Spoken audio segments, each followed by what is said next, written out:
So welcome back. So today we're going to start in on the kind of basic fundamental idea underlying all of calculus. And that is the notion of a limit. So where do limits come from? Why do we want to talk about limits? What is the whole story with what's going on with a limit? And where would this... I want to kind of show you why you would think of this as an important concept to begin with, and then we'll talk about what that concept really is. So let's start off by noticing that there are certain functions that are kind of very similar to other kinds of functions. Let me just show you what I mean by this, and you'll probably be able to think of a lot of examples from your pre-calculus dealing with rational functions. So let's deal with the following function. Suppose that I have f of x is equal to x over x. This is a kind of a silly example in some ways because it's so simple, but sometimes these overly simple examples, they're actually really good for us because we see totally what's going on. There's no like, oh, I'm not quite sure what's happening. And therefore, they can actually be really good examples to kind of get a handle on what we want to talk about. So let's suppose that this is x over x. Now, what you're probably going to think is, can't I just cancel the x's? And the answer is sort of yes, but not quite. Because what I can say is that this is equal to 1 as long as x is not equal to 0, but it does not exist or is undefined. I'm just going to write DNE, does not exist, when x is equal to 0. Another way of thinking about this is that f of x is equal to 1 with a domain of the set of all x such that x is not equal to 0. But if you think about it, well, these two things are equal except at this one point. And if I were to graph this function, what you would see is a straight line, except it has this hole in it. And the temptation is to sort of fill in this hole and see what we can do if we fill in the hole. Well, if we did that, we would end up with this nice continuous function in the sense that I would be able to just kind of draw along here a straight line. I wouldn't have to pick up the pen for anything. There would be no holes. And except for that one point that I filled in, it would be the same as my original function f. So it would be nice to be able to kind of do that in general. And you may remember back to dealing with rational functions that this is the sort of thing that you would do in other kinds of situations as well. So like if I wanted to graph the function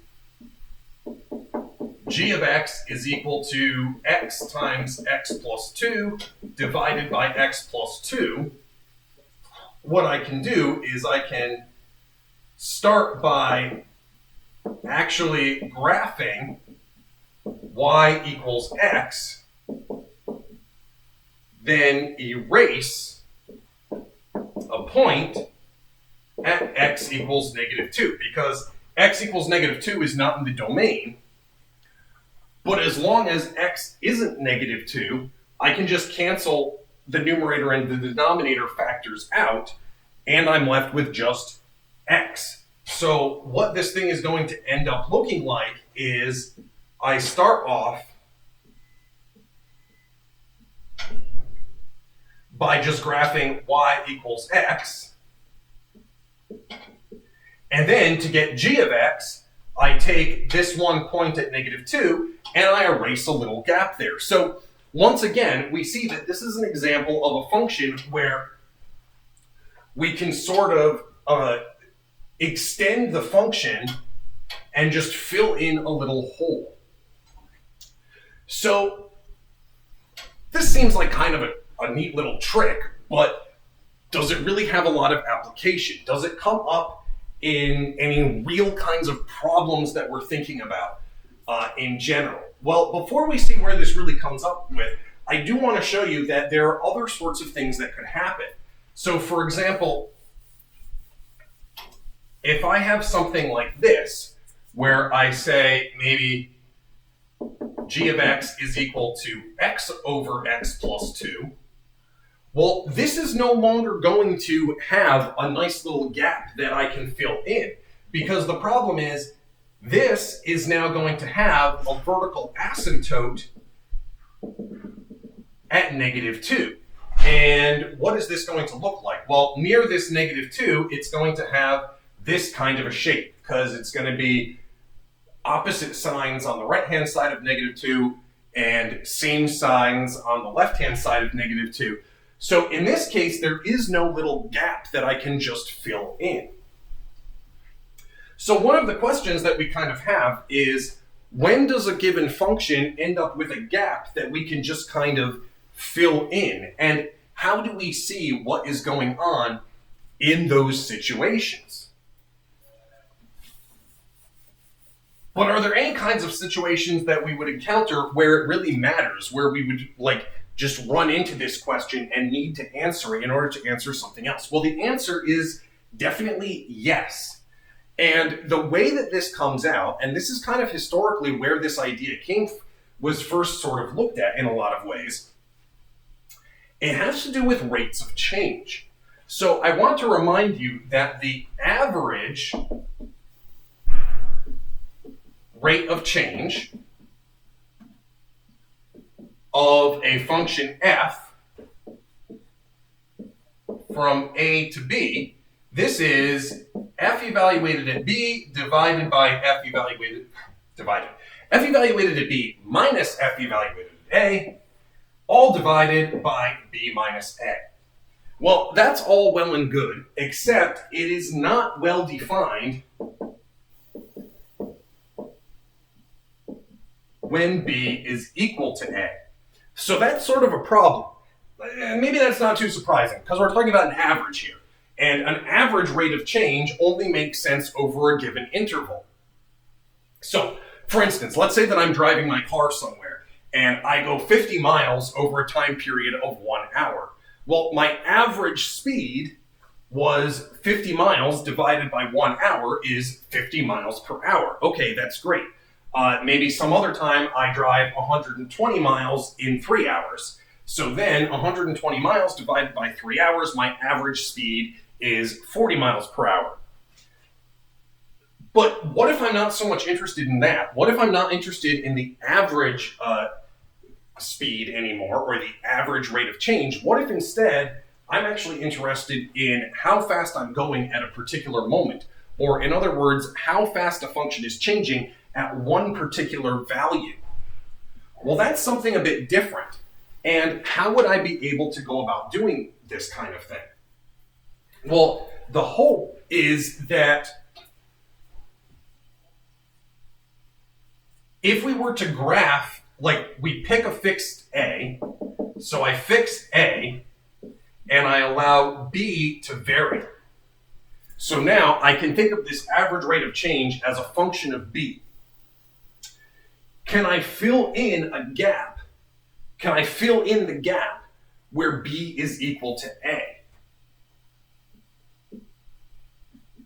So can we fill in, so to speak, a hole where B equals A or not? If I could fill in the hole, if there's just like a little hole there and I can fill it in, then it would make sense to define the rate of change at A to be the value that I'm filling in at that hole. But if it's not something like that, if it's more complicated than that, well, then it wouldn't make sense. Maybe it doesn't even make sense to talk about the instantaneous rate of change. In other words, the rate of change at A. Maybe that isn't something that makes any sense anymore if there's no nice hole like this. So this question of when can we fill in gaps, when can we fill in holes in a function, a big part of the motivating factor comes from this. And this also has a nice geometric interpretation, because remember that if I have a graph, so let's make a little graph here, and I'm not going to tell you what this function is because what the function is not terribly important. It's really just about having a function. Say here's A and then B is somewhere down the line. Well, the secant line, remember, is the line that cuts through the point A, comma, f of A and the point B, comma, f of B. And of course, 2 points defines a line. Hopefully you guys remember that 2 points defines a line, because if you don't remember that, that's definitely something you'll want to go back and remind yourself. How do I start with 2 points and write down a line that passes through exactly those 2 points? Well, the slope of the secant line, and remember, this is that secant line, is going to be f of b minus f of a divided by b minus a. And so one of the questions that we can ask is, well, the slope depends upon b. If I start varying b, I'll get different slopes for my secant. Like if I put b over here, then the new line would go kind of like this. It would have a smaller slope in this particular case. It's not going to be as steep. And sorry, I've knocked the paper down. I'm going to trip myself and slip onto the floor if I don't take care of it. There we go. If I start moving B this direction, well, now the secant line is getting steeper. Sorry, I'm having trouble drawing this very well because I'm terrible artistically. But hopefully you can get kind of the idea of what's going on here. As I move the second point around, the slope of the secant is changing. Well, the question is, does that slope kind of, like the slope isn't defined if B were equal to A, but maybe as we come in towards there, there's exactly one line that sort of all of my secants are getting closer and closer to this line. So this is very much just a geometric way of thinking about this problem of average rates of change. We're going from having average rates of change to what is the actual change at a given point, versus geometrically, we're asking about what is the slope of the secant line and then what happens to that slope as B gets closer and closer to A. And that sort of tells us what would the slope be, what is the actual slope of this original curve at this point. Does it make sense to talk about the slope at a single point? And the answer is, yeah, if the slopes of the secants, if they just have a little gap that we could fill in, then the slope of this curve at a given point should be whatever value we fill in there. So yeah, the answer is this kind of should make sense. There should be a possibility here of making this kind of thing well defined. In order to talk about this kind of thing, though, we're going to need to talk about what is a limit in general. And I want to mention that this comes into play in other ways as well. For instance, I talked about how you can approximate the area of a circle by breaking it up into a bunch of triangles and then approximating the area. And then what you want to do is you want to ask what happens to these approximations as the width of the triangle's base gets smaller and smaller and smaller. Well, that's kind of the same sort of thing. It doesn't make sense to ask what is the area of a triangle that has a width of 0, but we can, and then add these up. But what we can do is we can ask, well, what happens to our area approximation as we take smaller and smaller triangles, as the size of the triangle gets down to a base of 0, gets closer and closer. And if these numbers are all getting close to one particular value, when the base that we can just fill in at the base being 0, well, then it would make sense to define the area of the circle as whatever we fill in there. So this leads us to the concept of a limit.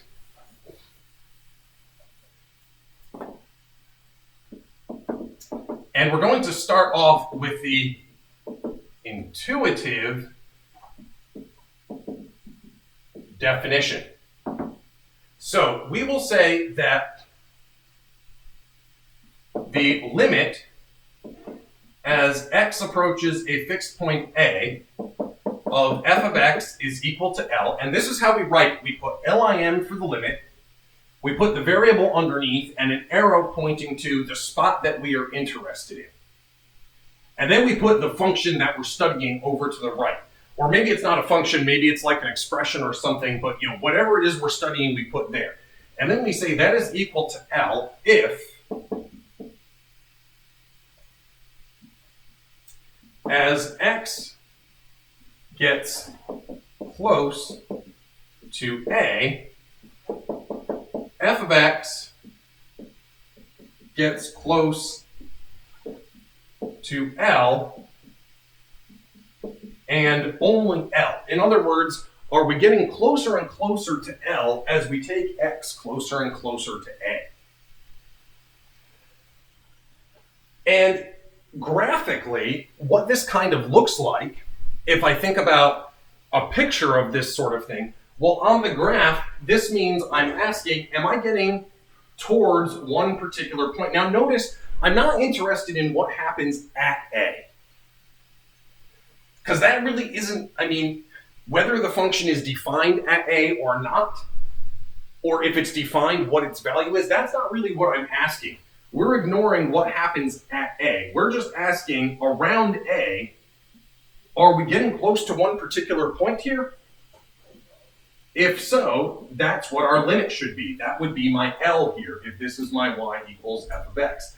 Now, the function itself might be equal to this value.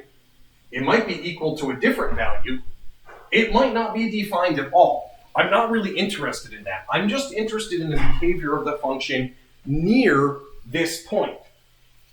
So intuitively, if you look at a graph and you see gaps, then you should kind of be able to read off what those limits are going to be. So let's just take a quick look at some graphs of functions and see what we sort of expect their limits to be in those cases. If I have something like this, and this is going to take me a minute to draw because, of course, again, I am artistically challenged.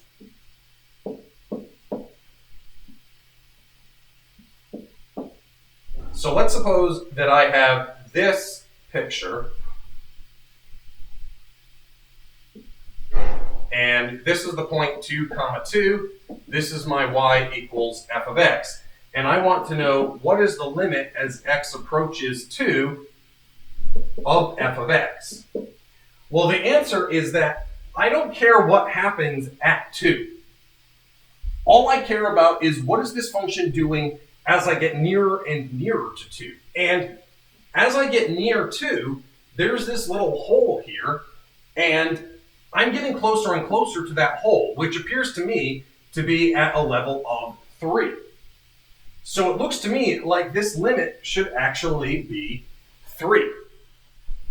And that's what we will say that it is. The limit is going to be equal to 3. Now, I will tell you, later on in my next lecture probably, what I'm going to do is I'm going to show you how do you make this notion of a limit precise? How do we give a real definition that's not just like one thing is getting closer to another?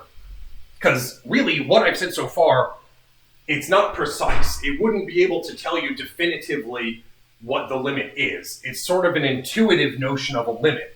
That, oh, we want to know when one thing is getting close to a value, but like, what does that mean exactly? Well, we're going to need to do a little bit of thinking about how could you make that rigorously sensible mathematically. But it turns out there is a way. It's a little confusing and complicated, but I'm hoping to be able to explain it to you in a way that will show you why, even though it seems complicated, all of the pieces of the definition, if you understand the motivation for the definition, then even though it's a long, complicated definition, it kind of makes sense. In the meantime, though, we're just kind of going with this intuitive notion. Now, another example of this sort of thing would be like, what is the limit as x approaches -1 of g of x if my picture for g of x looks like this? So let's suppose that here's my g of x.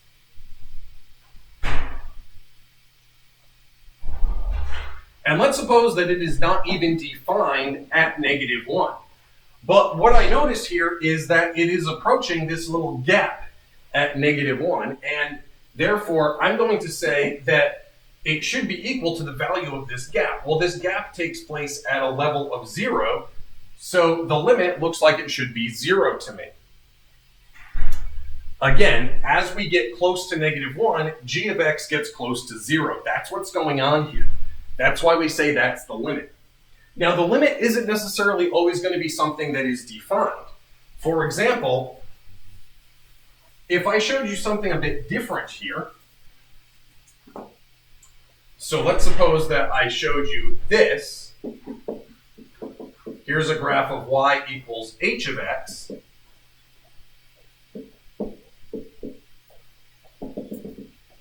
And let's say that it has a vertical asymptote there, and then it comes down like so, and this is my y equals h of x. Suppose that I want to know the limit as x approaches -1 of h of x. Sorry, that is one terrible -1. There we go, that's a bit better. What should this be equal to? Well, this is not really approaching any given number.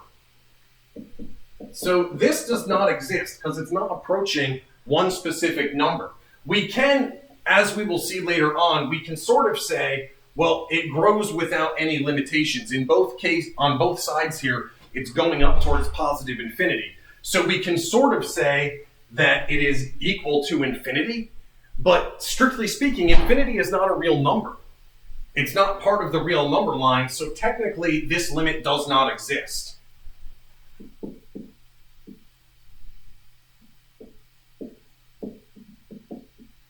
So the thing is, later on we are going to write things like, oh, this limit is equal to infinity because it grows on both sides. But we don't mean that this limit is literally a number that is equal to infinity. What we really mean is simply that the function blows up towards getting arbitrarily large around this point, okay? It's not saying that infinity is a number and that these are equal. So it's kind of bad notation because strictly speaking, we can't talk about this being a number that is equal to this as a number because they're not numbers. We use the notation because it's convenient, but it's strictly speaking a little bit of an abuse of notation as it's known. When we use notation in a way that's not quite the way that you would normally use it, when you use it to represent something a little bit different. So let me draw a couple of let me give you one more example, and then I'm going to ask you guys to think about a picture of a graph yourselves and sort of intuitively try to figure out what's going on with the limits. So here's one more example of how a limit could fail to exist. Let's suppose that I want to do the limit as x approaches 0 of f of x, and let's say that this is my graph of f of x. So let's suppose that it comes in like this, and then it jumps like that. Well, in this case, we would say that this does not exist because there isn't a single value that we're getting close to. It's getting close to 0, but it's also getting close to -1. And the limit doesn't exist. Now, the function itself is equal to 0 at 0. That's relatively easy. Whoops, I did not label this curve. I probably should label my curve. But it's not too difficult to see that the function is equal to 0 at that point. However, my notion of a limit isn't about what the function is at any given point. It is about what I'm getting close to near that point. And the answer is, it's ambiguous. I'm getting close to two different values. So I cannot just take one of those values and say, that's what the limit is. Now, if we ignored what's going on the left-hand side, then we would be getting close to 0. And if we ignored what's going on the right-hand side, we'd be getting close to -1.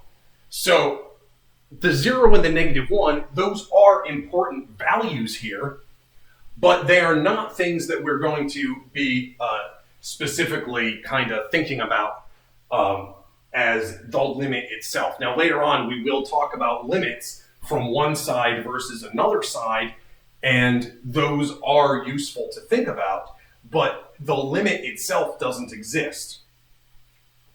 Intuitively, what we can do is what we can say in terms of the right and left-hand limits, and I may as well just kind of tell you intuitively what's going on. We say that as x approaches 0 from the right, which we indicate with this little plus sign of f of x, this would be equal to 0, and the limit as x approaches 0 from the left of f of x, which I indicate with a little negative, this would be equal to -1. So this is called the limit from the right, and this is called from the left. And really, these intuitively, the idea is exactly the same as a limit, except we ignore everything that's going on the opposite side. So if I'm going from the right, I don't care what happens on the left-hand side, and if I'm going from the left, I don't care what's going on the right-hand side. Once again, we will make these notions precise later. But sometimes you can't even say, oh, we have a limit from the right or from the left. Sometimes you end up with something that is just a total mess. And I want to kind of show you an example of that here. So let's suppose that I want to think about g of x is equal to the sine of 1 over the absolute value of x. What in the world is this thing going to look like? Well, here's what's going to happen with this thing. Sine is periodic and it constantly fluctuates back and forth between -1 and +1. However, we're looking at the reciprocal of the absolute value of x. So what's going to happen to this picture is that as I come in from the right-hand side, this thing is going to fluctuate, 0, +1, -1, back to 0. And then it's going to fluctuate again. But the period is going to be a bit smaller here, or the distance between zeros is going to get smaller because we're taking this reciprocal. And remember, every 2 pi, it goes through a full cycle. Well, that means each time the reciprocal of x changes by 2 pi, it goes through a full cycle. But as x gets smaller, that means that the cycles are getting closer and closer together. And in fact, this thing just starts going crazy. It fluctuates back and forth infinitely often as we come in towards 0. The same thing happens from the left. We get this thing where it's fluctuating and the fluctuations get more and more rapid, and it's just going absolutely bonkers here. You can see a nice thing about this if you go and use a computer system to graph it. You'll see this thing just start going crazy. So in this case, we will say that the limit as x approaches 0 of g of x does not exist, and the left and right hand limits don't exist either. So the limit as x approaches 0 from the right of g of x does not exist either. And same thing from the left, because in this case, there is no individual number that I'm getting close to. This thing is just bouncing around like there's no tomorrow and getting close to everything from -1 up to +1. It's just going nuts. It doesn't get close to one specific number because it's bouncing around too much. So in this case, we can't even say that there's a limit from the right or from the left. Neither of those are going to exist either. So this is another kind of behavior that can happen. In fact, there's even worse things that can happen, because functions in general, if they don't have if they just kind of are scattered points all over the place, then really nutty stuff can happen. For instance, I could define a function which is equal to 1 on all of the rational numbers and 0 on all of the irrational numbers.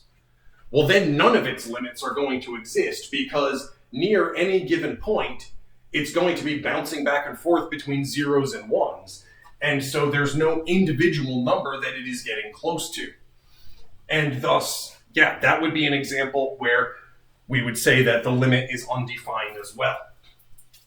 Now, to see whether you guys are kind of following these intuitive ideas, I'm going to draw a graph for you of a function and ask you to find some specific limits. So let's suppose that here is my function. Again, give me a minute to draw this because artistically challenged. So let's suppose that I have this.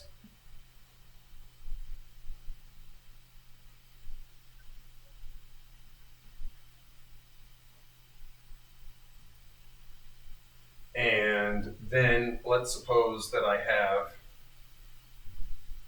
this sort of thing going on. And then this, and we're going to call this y equals f of x. And I want you to write down the limit as x approaches minus 2 of f of x. I want you to do the limit as x approaches 0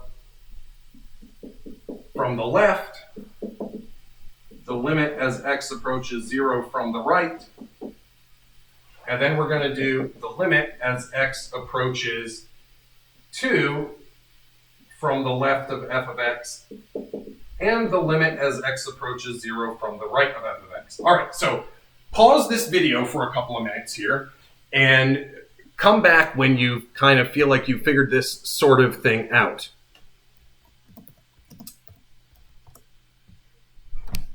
All right, so we're able to figure it out, and sorry about that. Somebody was messaging me, and I just wanted to really quickly tell them, respond to them. Anyway, so we're able to figure this stuff out. So the limit as x approaches -2, I see that as I come up towards -2, I'm getting really close to this value at -1.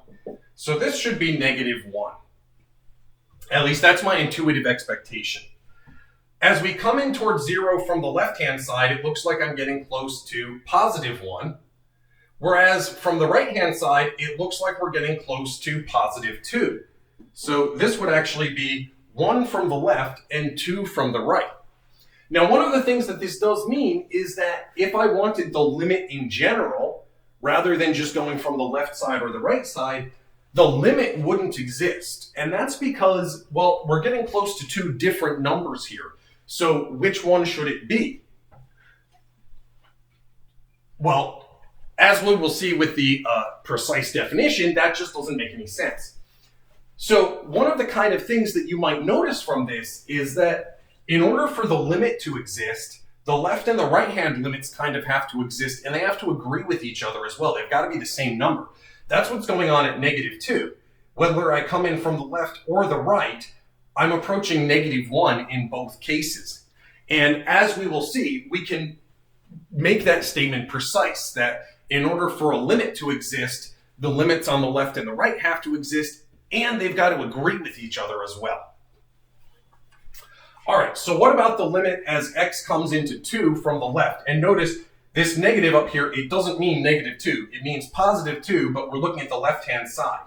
Well, this is doing one of those crazy fluctuation things, so this does not exist. It's very difficult to indicate that with a graph, but that's what I'm trying to indicate, is something like that weird sine curve going on there is what's happening. However, why did I say 0 from the right? I meant to say coming into 2 from the right. Take another minute and see if you can figure out coming into 2 from the right. Okay, now that we have fixed the fact that I can write a 0 instead of a 2, and I meant 2, and now I've written a 2, well, from the right-hand side, we are approaching just one specific point, and the point that the value that we are approaching is 2. So from the right-hand side, the limit exists. From the left-hand side, it doesn't exist. So those are some things that we can say here. Now, that kind of covers the basic intuitive notion of a limit. And what we're going to see is that you can take these intuitive ideas about a limit and you can sort of make them precise. And once you make them precise, we can prove some nice properties of them that will help us to calculate them. Because it turns out that, like, what we've done intuitively is we've sort of guessed limits by looking at graphs.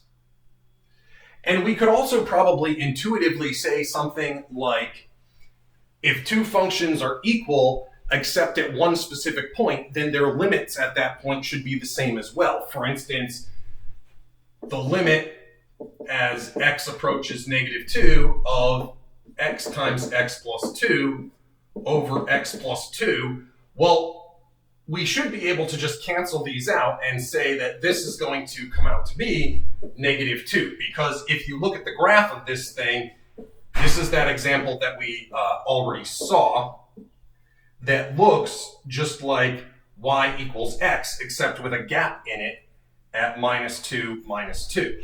So we kind of expect that if you just change a function by kind of like filling in gaps, that shouldn't change the limits. And as we will see, yeah, once again, we can make that notion precise once we have a precise definition for our limits. But we do need to have that precise definition of a limit first. Now, in the meantime, you might notice that there's probably a few things you expect about limits. Like if the limits exist for two different functions, then when we take an arithmetic combination of those functions, the limit should be the arithmetic combination of the limits. In other words, think about this intuitively for a moment, and I think you'll convince yourself that, for example, if the limit as x approaches a of f of x equals LF, and the limit as x approaches a g of x is equal to L sub g, we expect to see that the limit as x approaches a of f of x, I can't write apparently today, f of x plus g of x should be equal to those two limits added together. Why? Well, if f is getting near this number and g is getting close to this number, then their sum, the sum of f and g, should be getting close to the sum of these two numbers. And the same sort of thing would happen if I took a difference, or if I took a product, or even if I took a quotient. So similar for multiplication, division, and subtraction. I don't know why I wrote the operations in that order. Probably should have written subtraction, multiplication, and division. But we expect something similar to kind of happen for those cases. And once we have those rules together, which tell us that, yeah, you can calculate limits separately and then put together the limits to calculate limits for functions that are built up this way. And once we have the rule which says, actually, you can sort of cancel factors from the numerator and the denominator and it doesn't change the limits, well, then it's going to make it somewhat easier for us to start calculating the limits. But before we get to proving these limit laws as they're known, what we're going to want to take a look at is how do you make the notion of a limit precise? And so that's what we're going to see in the next lecture. Your textbook does this in a slightly different order. They do the limit laws and then the precise definition. I don't think that makes much sense. I think it makes a lot more sense to see precisely what a limit is and then see the limit laws and how that allows us to calculate limits without having to make reference to the definition. But we will see that in the next lecture. In the meantime, do make sure that you kind of practice intuitively seeing what limits should be, because, yeah, that's a very important thing. All right, I will see you guys in a couple of days.